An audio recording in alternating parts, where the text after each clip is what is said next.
ओम नमो भगवते रुद्राय।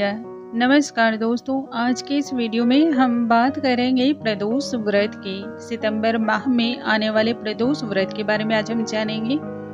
हर माह 2 प्रदोष का व्रत किया जाता है, एक शुक्ल पक्ष को और एक कृष्ण पक्ष में। ये दोनों ही प्रदोष का व्रत बहुत ही ज्यादा महत्वपूर्ण माना जाता है। जिस प्रकार से भगवान हरि को प्रसन्न करने के लिए एकादशी का व्रत सबसे बड़ा व्रत माना जाता है, उसी प्रकार से भगवान शिव के अत्यधिक प्रसन्नता का कारण जो है प्रदोष का व्रत माना जाता है। जो भी भक्त प्रदोष का व्रत करते हैं उन सभी को किसी भी चीज के लिए तरसना नहीं पड़ता है। ऐसी मान्यता है कि प्रदोष का व्रत करने से भगवान भोलेनाथ हर एक कामना को पूर्ण करते हैं और भक्ति करने वाले जो भी मनुष्य हैं उन सभी पर प्रसन्न भी रहते हैं, कृपा दृष्टि सदैव रखते हैं। साल 2023 में सितंबर माह में पड़ने वाले प्रदोष व्रत के बारे में आज के इस वीडियो में हम जानेंगे। प्रदोष का व्रत 26 सितंबर को रखा जाएगा या फिर 27 सितंबर को।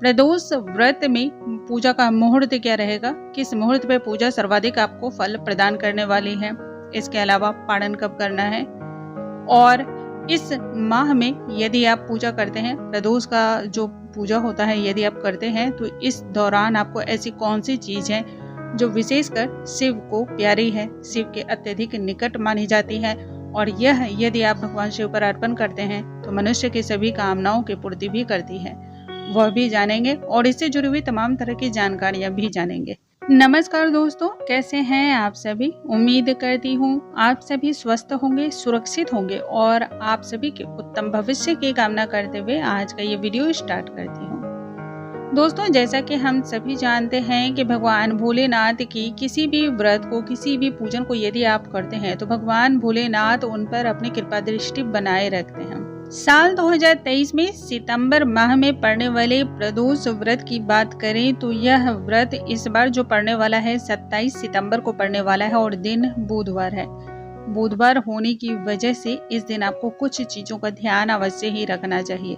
किन चीजों का, इसके बारे में हम बाद में बात करेंगे। सबसे पहले अब हम जान लेते हैं कि पूजा का मुहूर्त क्या होगा, किस समय पूजा करेंगे जो सर्वाधिक आपको फल की प्राप्ति होगी। देखिए, वैसे भगवान भोलेनाथ की जब भी पूजा की जाती है, यदि वह प्रदोष काल में की जाती है पूजा तो सर्वाधिक उससे फल की प्राप्ति होती है। प्रदोष काल में पूजा का जो समय है वह शाम के 6:12 से लेकर के रात्रि 8:36 तक रहने वाला है। तो जो भी भक्त हैं उन्हें इस समय अवधि में ही पूजा को संपन्न करना चाहिए। अब हम जान लेते हैं कि पूजा की विधि क्या होगी। इसके लिए आपको प्रातःकाल उठ करके स्नान आदि नित्य क्रिया से निवृत्त हो जाना है। साफ और स्वच्छ वस्त्र को धारण कर लें। उसके बाद सर्वप्रथम भगवान भोलेनाथ के समीप आपको व्रत का संकल्प ले लेना है। देखिए, रोजाना की बात तो बाद में हम करेंगे, लेकिन सबसे पहले इस बात का ध्यान रखें, किसी भी पूजा के पूर्ण फल की प्राप्ति के लिए 2 बातों का जरूर ध्यान रखें। पहला, पूजा के दौरान सबसे पहले हमें संकल्प लेना है। संकल्प लेने की संपूर्ण जानकारी मैंने दूसरे वीडियो में दे रखी है, आप उसे चेकआउट कर सकते हैं। और दूसरा, जब पूजा आपकी पूर्ण हो जाती है, जब कथा कर ले, आरती वगैरह हो जाती है, क्षमा याचना हो जाती है, तब उसके बाद आप अपने व्रत को पूर्ण करने के लिए उसी स्थान पे थोड़े से जल डालें आसन के नीचे और उस जल को अपने माथे से लगाएं। वरना आपने जितने भी पूजा पाठ किए हैं या जो भी पुण्य कार्य किया है वह सभी आपके जो है चुरा लिए जाते हैं। भगवान इंद्र उन पूजा पाठ से मिलने वाले फलों को चुरा लेते हैं। अब इसके बाद रोजाना जो आप पूजा पाठ करते हो उन्हें आप अच्छी तरह से संपन्न कर लें। संध्या के समय, प्रदोष काल के समय भगवान भोलेनाथ के मंदिर जाएं, उन पे आप अभिषेक करें, क्योंकि भगवान भोलेनाथ की किसी भी पूजा में अभिषेक करने का महत्व सर्वाधिक होता है। यदि आप मंदिर में जा सकते हैं तो बहुत अच्छा। यदि आप पार्थिव शिवलिंग बनाकर यह पूजा संपन्न करते हैं तो इसे सर्वोत्तम माना जाता है।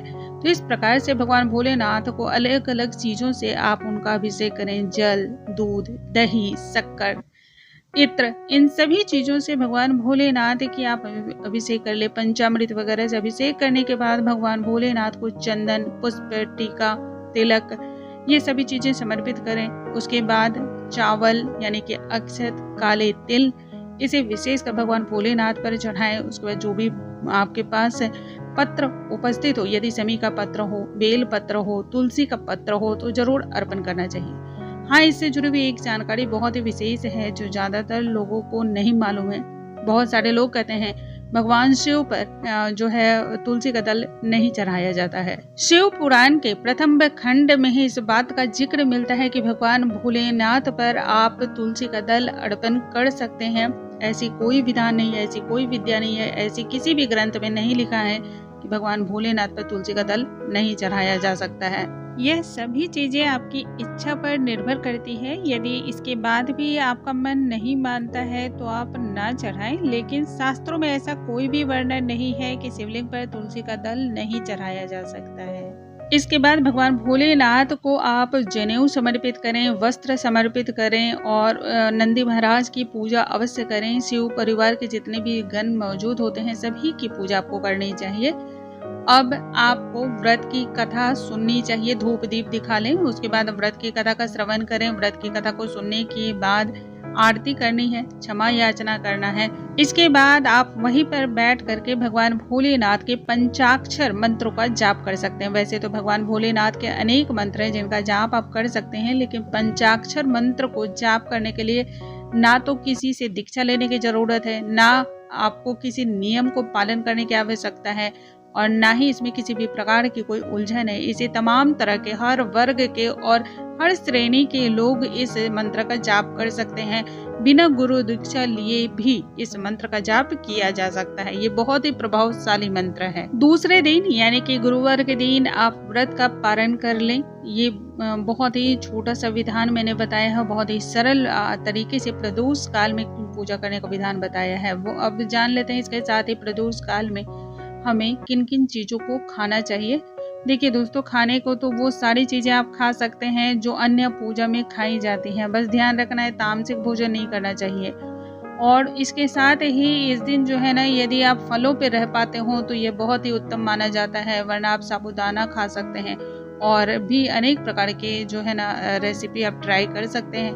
प्रदोष काल में बनने वाली जो रेसिपी होती है उनका वीडियो मैंने डाल रखा है, तो आप उसको भी देख सकते हैं। दोस्तों, मुझे उम्मीद है आज की ये जानकारी आप सभी को बहुत अधिक पसंद आई होंगी। ऐसी और भी जानकारियों के लिए हमारे चैनल पे बने रहें। अगले वीडियो में हम एक नई जानकारी के साथ फिर से मिलेंगे। तब तक के लिए नमस्कार दोस्तों।